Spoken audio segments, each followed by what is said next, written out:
I receive a lot of negative comment because of my body type. And joining this pageant, I even received greater backlash for I was simply not good enough, not tall enough. Beauty is power, and I am here to claim that power. Good evening, ladies and gentlemen. Tonight is a gathering of all beauty icons, battling for one crown, one title. And as the pageant begins, there is a simple question that goes, who is the fairest of them all? And behind that question is a question that you will find out and witness. The lady who is taken in your eyes tonight is a fresh and indeed innocent 23 years old stunner who truly all the way from the fascinated, majestic way. Beautiful place from the home of the brave city of Pagadian. My name is Francis Alota, but you can also call me Maika.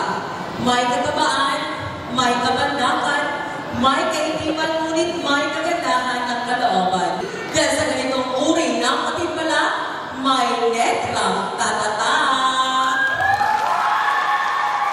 Once again, this is your candidate number 3 na nagsasabi, ayaw isa rin imong gawong sa sabon, kay dili ka na labutot.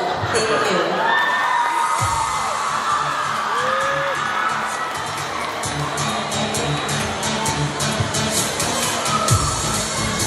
Candidate number 3 is Miss Francis Alota, proudly wearing a Savannah attire that represents the rich culture and tradition of Lapuyan.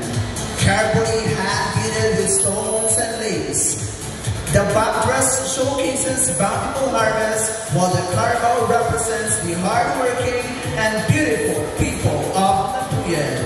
Indeed, this masterpiece is truly a work of art. Once again, the candidate number 3 is Miss Francis Alota, representing the Savannah people of Lapuyan.